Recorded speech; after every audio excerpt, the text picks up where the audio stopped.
Hey witches! Hi, witches. Welcome to tonight's meeting all about Imbolc, the ancient practice of bringing in spring. Tonight's celebration is Imbolc, and this goes back way before Christianity. It goes back 5,000 years, if not longer, but the evolution of how we celebrate has obviously changed over time, especially once we got into bigger communities and we started studying, how the community interacts during a celebration. So the festivity stuff that we're going to go over today is really the things that are within the last couple hundred years, maybe 1,000, because Romans came in and started changing things about how the holiday was managed and what people did for it. But the time of Imbolc is we're exactly 6 weeks from the winter solstice, and we're 6 weeks away from the equinox of spring, so Astara. And they call it a fire festival because there's nothing in the sky making us celebrate at this time. It's actually things within the earth. It's the transformation that's happening down here on the earth. So fire is a big part of that, keeping warm, transformation, cleaning things out, health, keeping people safe. So all of those are energy workings around this time of year.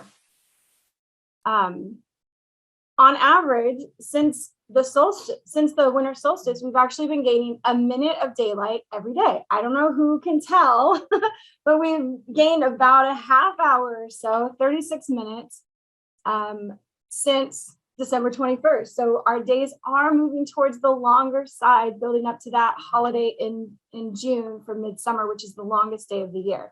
So this is the celebration and calling back the light and the warmth of the sun.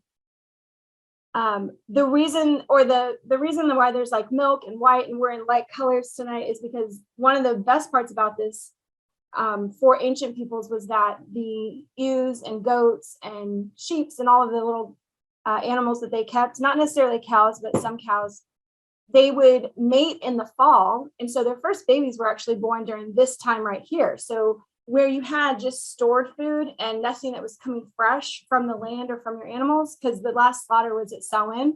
Now you've got brand new milk, so you can, people can drink the fresh milk, they can start making cheeses. So this is like the first signs of life returning to normal like it is in the summertime.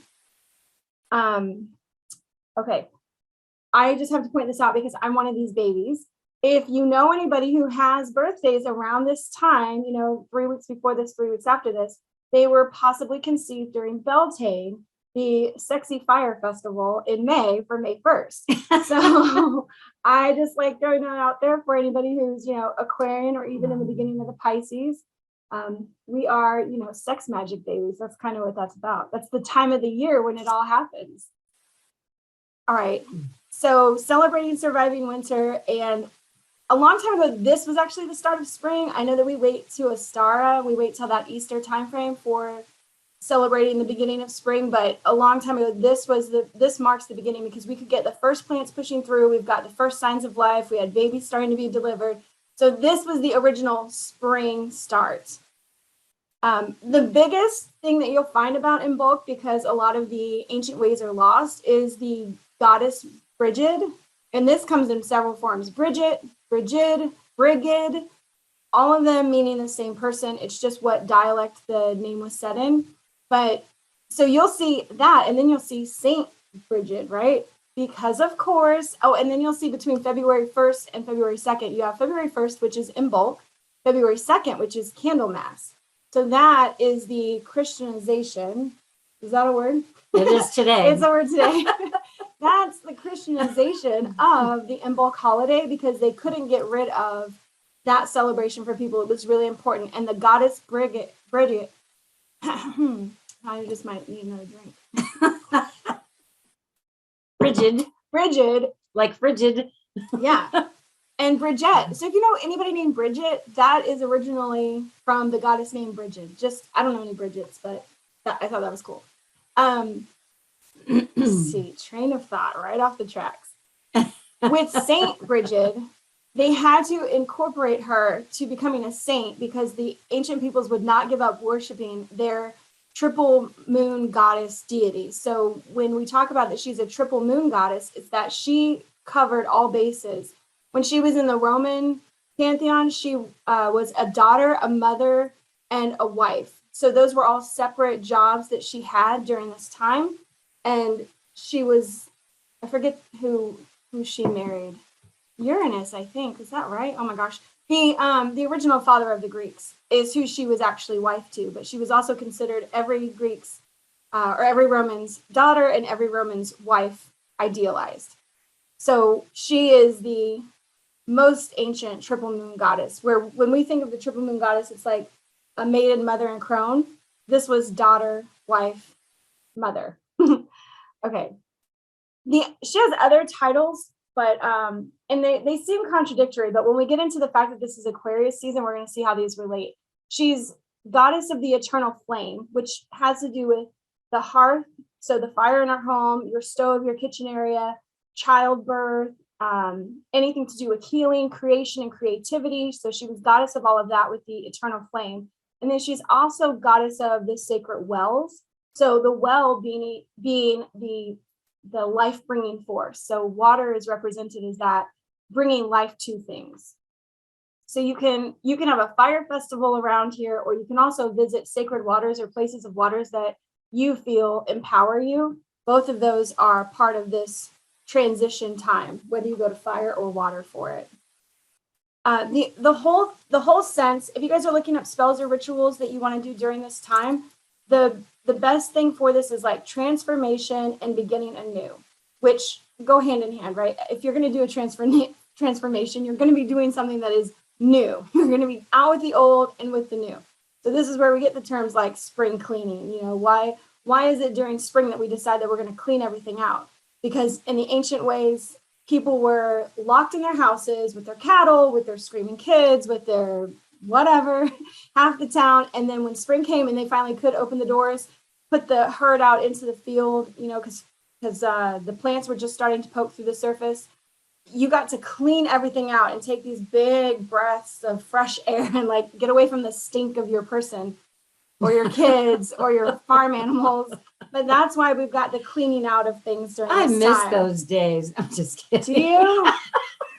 I was trying to think like where you could all huddle in the same area next to the fire, but I'd probably be that kid that's like sleeping with the cows because they're my best friend, or you know, or all the sheepdogs or something. I don't know. Definitely the dogs, because you know that you can cuddle with them. They're packs, and you can stay warm with them. So barely need a blanket. Yeah.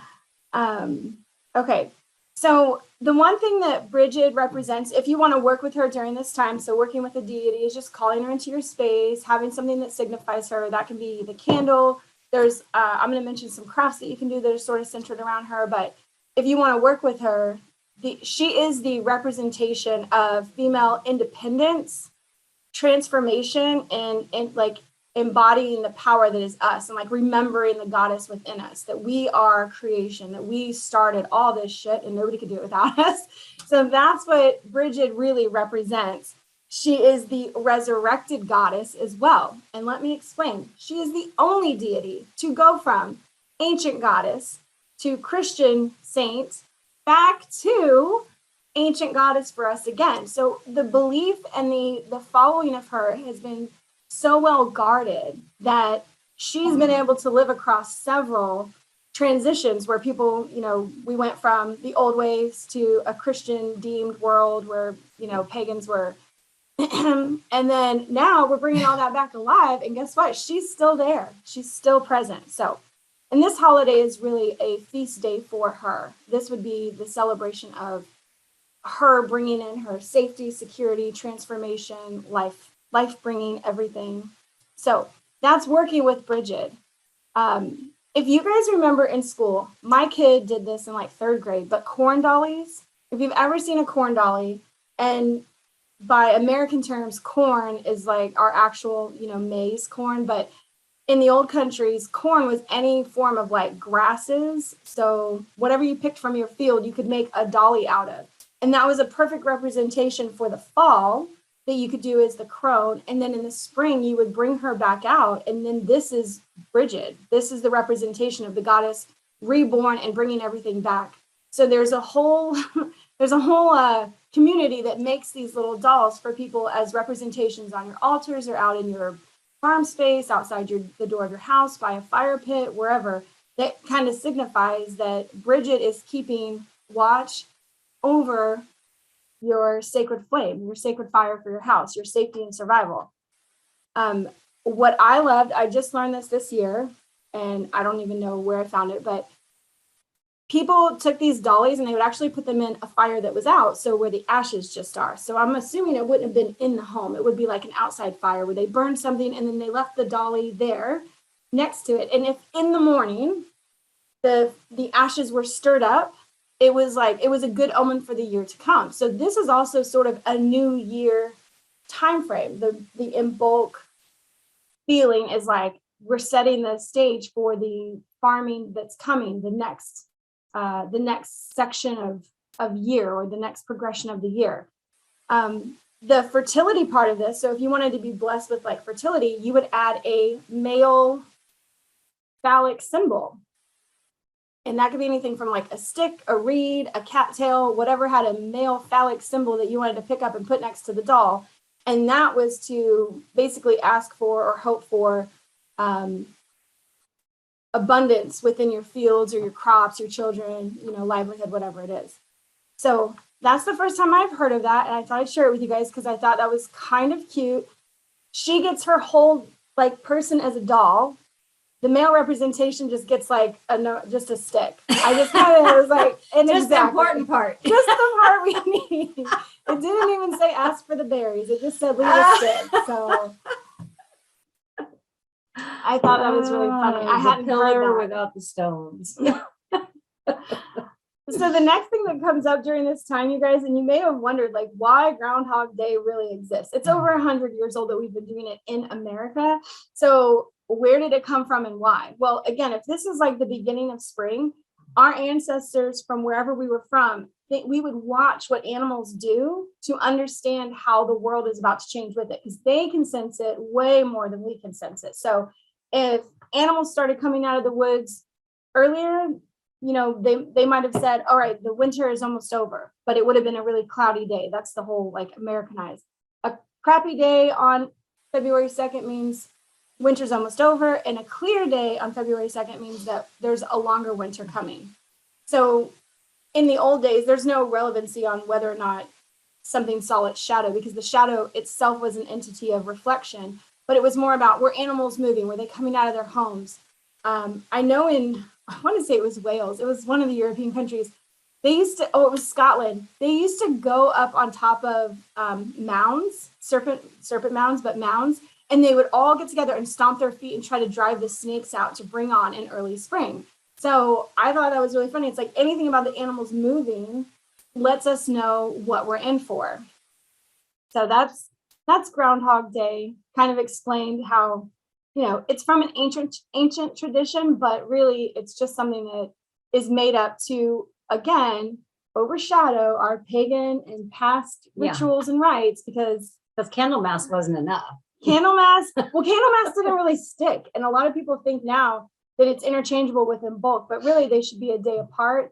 And it just gives, all you're doing in Candlemas is like, you're setting up as many candles as possible, which is a Bridget thing, right? Her flame, having candles around, any fire would have been for that. So when they couldn't fully get everybody to merge over, they're just like, well, we'll just make up another holiday. Let's look at, Punxsutawney Phil, and let's focus on a groundhog seeing his shadow. That'll be more fun. Okay, I could go on about more that. Acceptable for certain. Yeah, acceptable. Yeah. Yeah, we'll use that word. Okay. For certain Christian, Christian people. Anyway, non-pagan peoples. Non-ancients. Yeah. So really the next thing to know during this time is like, what do you want to do to honor or reflect upon this time of year as a transition? So again, this is like, they sort of call it like a sleepy holiday or a silent holiday, because people who do celebrate it, it's not all over the place. It's not something that draws big crowds, because it's not something that's happening in the sky. It's things that we're noticing within each of our towns or countries or states right now that is unique for all of us wherever you go. I mean, in Florida, I have flowers that bloom all year long, so it's harder for me to differentiate, except this week we got freezing weather And for the first time in my life, I had to cover plants up and like bring things in. And I was not really prepared for that. Not prepared for freezing weather. It's been cold for Florida. I had frost this morning on the we had grass. frost I like everywhere. took a picture of like Florida frost. No wonder I'm sick today. There you go. And don't feel like working. Well, one day of Florida just want to stay in and stay under the covers. So the things that you can do that match what your surrounding is going through, or maybe what you're feeling within your heart's desire, is to, of course, clean out, clean up, let go, get rid of things that are broken, things that make you sad, stuff that just doesn't fit with your lifestyle anymore. This is the time to let go of that fear of I won't have enough to whatever that the end of that statement is, to get rid of anything that doesn't serve you really, really well and speak to your like soul. So if you just have stuff around because you don't want to have an empty apartment or an empty house, but none of it really feels like it's from you, like it really represents who you are, go ahead and pack that shit up in a box, drive it to some donation place and let it go. And then as the year comes on, you can pick things that really do resonate with you, that describe your personality and make your home feel like it's yours. Like it is, walking into your house should be like a representation of you. It should explain things about you or have a signature. It's your own home signature. She already did that and brought me a huge bag of clothes yesterday. It's like, before I drop these off. She's cleaning out closets, and so am I. So, good time to do that and give things away. Give things away. Let it, I love that Marie Kondo. That feels wrong, but where she's like, if you hold something and it doesn't spark joy for you, let it go. It's like, why are you hanging on to it? And that's been especially hard for me because my father passed 10 years ago now. This year will be 11. Insane. Can't even believe it's been that long. But over time, I kept like all his clothes at first. And then every year it was like symbolic to let a little piece go, like here's 5 shirts that are going to go. Here's, several jeans or something. The shoes went a long time ago because I didn't know why the hell I was keeping them. But, now it's getting down to the smaller things where this is the tougher stuff that says it's not serving me. It's sitting in storage. It's not like it has anything of him anymore. I mean, if he were here, he'd be like, what are you doing? That stuff is not me. And I know that, but the emotional side of me is like, I'm just going to keep it one more year. Just one more year. And then You're doing a good job, though. I'm trying. It's been good. It's not easy. Yeah. So it's down to like one box now, really. And it's his winter stuff, like his leather jacket. And well, I could have worn that this week. I didn't put that in the bag. Sorry. Maybe next year. Maybe next year. Leather jacket. Yeah. Okay. All right. So the other thing is, if you're not going to give stuff away, rearrange something. So since this is sort of new start, new feel, new fresh, all of that, rearrange your furniture, redesign a space within your house, paint a single wall to liven things up, to bring in something new. So those are all like things you can do to just honor the time that we're in, where it's the cleaning out, getting rid of, and freshening up. For your life stuff, or for the air sign that we're in during this time, you can do planning and like, what's your next steps? What do you want to work for during this year? Again, it is sort of like another New Year time frame, to just say, okay, January's done. Now what? Looking ahead for the next 11 months, what do I want to accomplish? What do I want to get done? What do I want to be able to celebrate at these different times of the year? And I always do 1 month, 6 month, 1 year, 2 year, 5 year, maybe, I don't know.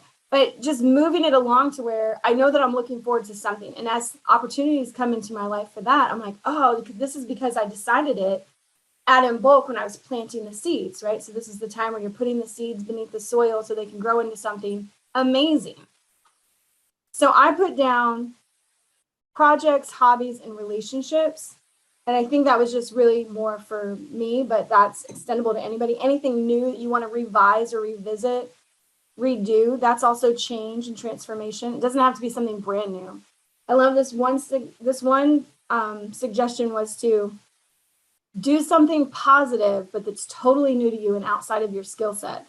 So like, I was trying to think of what would that be for me? What would be totally new outside of my skill set, but something positive for me. So, I wouldn't go like binge drinking or something, even though I think I did that in my 20s. So it's not really new, but Like if I had never been in a paint studio or a clay studio or something like that, where I'd be like uncomfortable, and yet I do it anyways. Sewing. I've sewed before. Uh-huh. Oh wow, she's trying to call me out. That's what she's doing.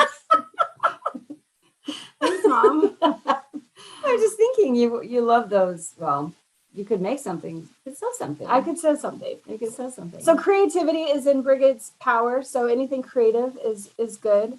For magical workings, if you guys want to do things around rituals and actual like get into your own psyche and maybe do shadow work or sit with this time of year and really understand yourself, whatever you're working through, making candles during this time is an amazing craft. It gets really messy and it's very creative, and there's no wrong way to do it. You just decide what you're going to do and go for it.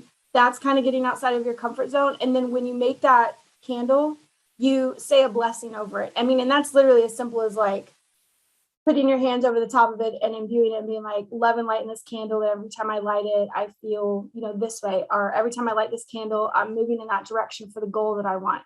And that's how you can make a candle. And this could be like a store-bought candle that you just add herbs on top, or you can heat it in a pot of boiling water if you want to mix things in with it, like essential oils. So you don't have to do the whole process yourself, but you can just upcycle. Would that be upcycle a new candle? Yeah, like make it into your own thing. And then you can do a candle for any of the specific areas of life that you want to work on within the next year or in the next 6 months.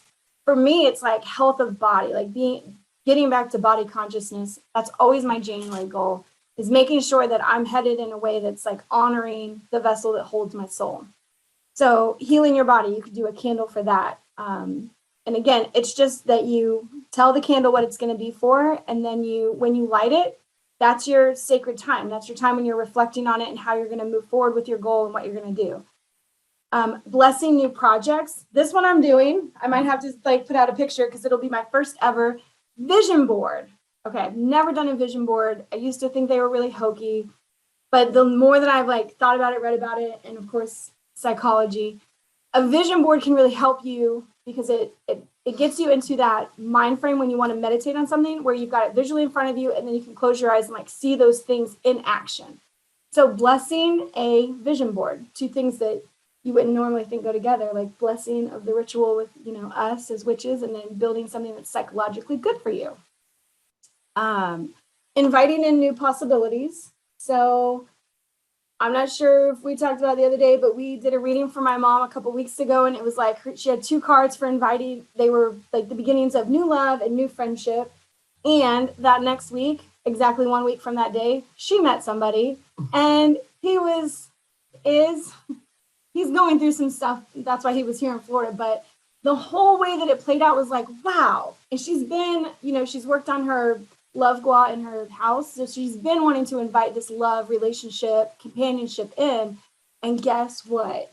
Right around this season, love is blooming, maybe. I mean, at least a new relationship is blooming anyway. So I like him. I hope it works out. He's super nice, but he also lives in Fort Worth. Which and is he great. He just had a major loss in his life, like major, like things you don't usually go through ever, hopefully. So he's got a long road ahead of him, but he's a really nice guy. And it was a fun 3 days and kind of intense to the point where I was like, oh shit, universe, thank you, but thank you. Like, can we slow things down just a tiny bit? It's like she got what she asked for, and then she was like, oh, wait a second. This messes with my whole schedule. I have no alone time. Like, it was very intense for a couple of days where I was just like, oh gosh. He was, it's so nice to be chased when you've been alone for a while. And he was, the eagerness and the way that he chased her, it was freaking adorable. It's like, yes, he gets my mark of approval. I loved it. So, okay. Relationship stuff, inviting in new possibilities. That's where I was going with that one. And the next one is renewing a love relationship, which this is kind of cool. I think from many meetings ago, we talked about how you can, if you're in a relationship, the way you can sort of renew it and like bring it up a level is to tell your partner or whatever that you see the God or goddess in them. And like there's this divine acceptance within us that, we say the word soulmate. That's it's such a word that is thrown around a ton. But what does that really mean to be a soulmate? And how far does it go with you in your relationship? And have you had multiples? And does that diminish the fact that there's not just one? So realigning yourself with the person that you're with by speaking to them in a way that really honors not just their personal physical presence in your life, but like their spiritual, their soul, the connectedness that you guys get through things together, that you share stuff. So that was the renewing of a relationship, whether that's through, I put down like another first date. So I don't know how you really do that. It was just something that popped in my head when I was writing these things down. So what if you tried to redo your first date, or you reenacted a part that was really fun from a long time ago, and now you guys know each other so well that it's fun and, new. And then having a conversation around one of your blessed candles. So if you make a candle and you bless it, then light that candle and sit with your person. And they don't have to do anything. You just have a conversation while this sacred candle is burning. I mean, that can be as easy as it gets for working with candles and working on relationships. The fire. Okay, I'm on to drinks and crafts. Not too difficult, since this is the time where you would find a lot of milk. I am not a huge dairy person. I like ice cream and a little cheese and maybe Greek yogurt, but that's it. So I don't drink real milk. I definitely drink almond milk or coconut milk, oat milk, not soy. But so you don't have to drink actual cow's milk, but white foods. So anything that you can find that's a white food. I mean, I guess you could like shave radishes. And I see bread and butter on that list. Yeah, don't look that far. Listen, I gotta keep I'm my like, carbs I just want to make some. I just want to. I just want to make some. I want to smell bread cooking. That just made me want to smell bread in the oven. And bread cooking is amazing. Oh my gosh. I've never made my own butter, but you can find like locally made butter if you want to do that, because butter is made from milk, which it took me like well into my 20s to know that. I didn't know that was a thing because I didn't drink milk, so I don't eat butter really. Do I have to tell the story about you and the butter when you were little? This was her in the butter with her fingers. That's probably like why this, I don't eat it ever now. And eating butter like that. Yeah, so I guess it when was I was margarine, like probably. We 2 probably or didn't have 3. No, that just sounds worse. You were older than that. Is margarine worse than butter? I don't know. It was weird though. When your kid like eats butter straight, it's just like, that's probably why she doesn't like it anymore. I don't eat butter at all. Don't like it. Because she got her fill of it when she was little. It's like, let's just get this addiction over with right now.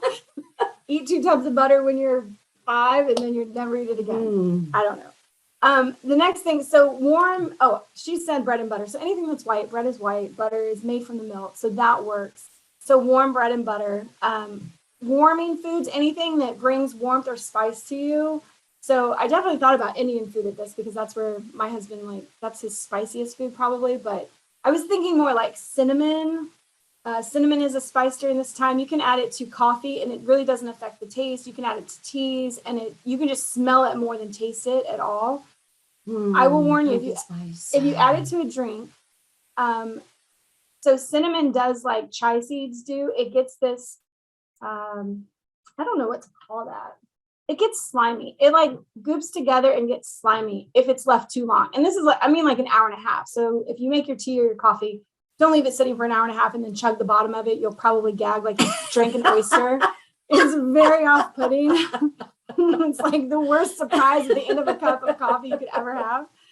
But so adding cinnamon to anything is perfect for this time.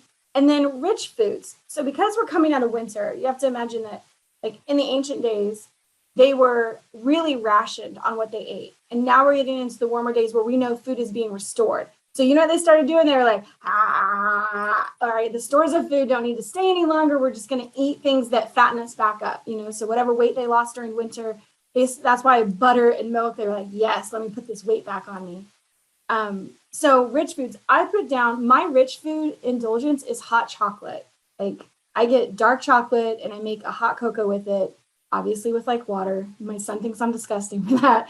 Like it's the same thing. So using something that feels rich or really high in calorie or nourishing, this is the one time where we're like, yes, this is what we eat during this time. Eat ice cream, eat something that's like a rich, fatty food. It's all in the goddess's name of, keeping us womanly shaped. We don't want to be sticks. Okay, so crafts.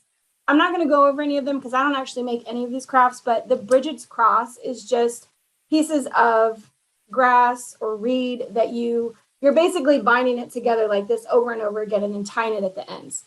It's really cute. You can do it with pipe cleaners. You can do it with regular paper if you want to, but it's just something that people use and they set it around their house as like honoring Bridget. So it's a symbol of her for her to honor her. So if you make one, that's really what it's for, is like put it on your altar, put it by your door, put it by your fire, your flame, anywhere where you might want her protection.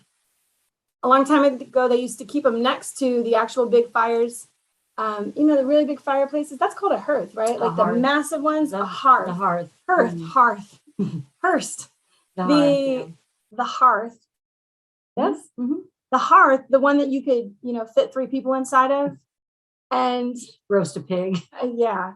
They would keep it next to that because she's not only like the eternal flame goddess, but she's also the protector of the house. So it stops your house from burning down as well. So they put that symbol there to like, yes, Bridget, we want your sacred fire here, but we don't want it to burn down the house. Like we don't want it so much that it consumes our whole house. So that's where it used to be placed, is next to the hearth. Hearth. Damn it. I think it's hearth and earth. All right. The other craft was candle dressing. So this is just where you put oils on your candle. You can stick herbs to it if you want as well. You can also place the herbs and oils in a bowl and put your candle inside of that. There's no wrong way to do it. Just be careful when burning that you are safe and that you don't leave it out to be knocked over by cats and kids or dogs. Or catch things on fire. Like, I don't know, if you have tapestries hanging behind your altar and things like that. Shears. Yeah, the wind. Fire hazards. Don't let the wind blow where the candle's going. There you go. And then the other one, which we talked about, was corn dollies. All of those things you can look them up on people making them, and they can be like from the simplest thing to very complicated. People on Etsy sell them and they're beautiful and so nice. I made a correspondence card that I'm going to post for the meeting. It's just really like, it's straight out of the book. This is the book that I go to for this holiday, the Llewellyn's book. It's just the series on their different holidays. So in here, they have, in the back, they do like a correspondences for everything. And I'm just going to post this, but it's all the things I already talked about. Beginnings, change, renewal, emergence from hibernation. I guess I didn't really say that, but sort of. And then cleansing, any kind of cleansing you want to do. The colors associated with this time are light green, pink, white, and oh my gosh, yellow. She asked me if she could wear something yellow earlier. I was like, no, that's not part of the colors. Oops, sorry, Mom. That's okay. That's probably because of those, what is it, daffodils? Yeah. Daffodils. Daffodils, yeah, those are the ones that come through the cold. The other correspondences are basil, blackberries, cinnamon, any kind of grains. So this is all about, the goddess and the earthly grains. Wormwood is one of the herbs that you can use during this time. And then peppermint, which I love. I love peppermint. The 2 stones that they had listed in the book were amethyst, which is the bracelet you broke, and turquoise. My bracelet in little pieces. Your bracelet in little pieces. The animals that go with this holiday or around this time are the cow, of course, the dragon, because this is awakening the fire, the groundhog, which is very American, a couple birds, the lark and the robin, because they do come out earlier in spring than other birds do, and then sheep and swan, white animals. And then the snake, because the snake is actually an ancient representation of the goddess for renewal. The way that they shed their skin, they have the infinity signal everlasting where they're eating the tail. So that's the correspondences for Imbolc. And I will post this to the meetup as a card that you can write down. So we're at 6:43, and I just want to give you guys like a little bit of wisdom about the new moon coming up and how perfectly in line the ancient traditions of like this goddess, this time of year, and then the actual zodiac sign that they chose for this time of year, right? So when the zodiac was put together. So this is the Aquarius new moon coming up. And what I love about this is the Aquarius symbol is the water bearer. So for me, in learning this, I always did not understand why the heck is the water bearer not a water sign? Why is it an air sign? Like I never got a straight answer on that. Today, I got that shit straightened out. I had to know. It was like I've got to find it. So what's really interesting about the way they came up with the symbol, the water bearer, is the human person in the symbol represents the air, the thinking man. So that's the air, the intellectual one. And the water that they're bringing is the essence of life. So in Aquarian people, that they're supposed to be like community savers. They're supposed to be all about like the benefit of other people. The sign itself, I don't know many Aquarians, so I don't know if this is true or not. Maggie, I think that's your sign. Yes, that's Ooh, Maggie. I I know that from our Facebook. And Darcy, it looks like Darcy too. Ooh. I know that from our, oh, not Darcy. Okay. I know Maggie from our Facebook group because she posted it. Yes. Well, the next symbol that represents the Aquarian is the wavy lines, right? So think about this. It's air blowing water. Boom. There's that air and water thing again. Okay, I was like, that's amazing. The ruling planet is Uranus. In case anybody doesn't know how to say that, it is not Uranus. It is Uranus. Uranus. And the original word was like Uranius or something. It was with an O. It was a cool name. So Uranus is the planet of the awakener. So it is meant to come in and like change people's perspectives, to bring good stuff to mankind or to the planet, elevating the community. This goes back to just that community thing again. They have a need to create a better world. That's Uranus is the ruler of that. So because Uranus rules Aquarius, or Aquarius rules Uranus, which Uranus is the ruling planet for Aquarius. That's why these two things go together so well. So if you've ever seen the symbol, this is the symbol for Uranus, okay?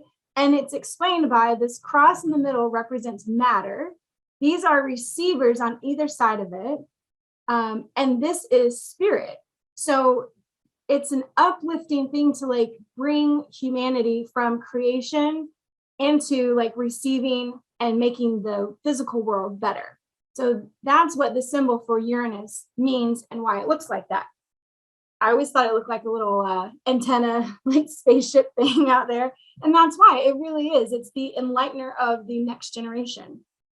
As an air sign, words like spirit, aspire, inspiration, all link back to the word air, and it's the breath. So when we think of air signs, we think of the mental aspect, but this is also about the breath and bringing in communication. Mental processes, intellect, and communication was what I wrote down for that. So those are the correlations between Uranus and Aquarius, the new moon, and Imbolc during this whole time. So it's like so perfectly freaking aligned. Like, I love it when everything comes together with a plan.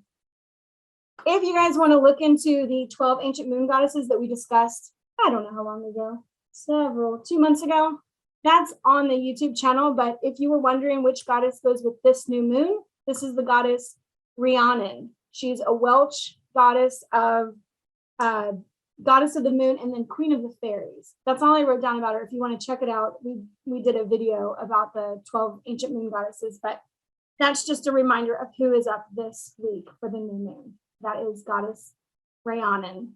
Yeah. Okay, that's everything I have. And for such a rough start of the evening, I think we're ending on a good note. Yeah, very positive. So lots of energy this week with new moon in Aquarius and all the things that are related to that, and then Imbolc. Yeah.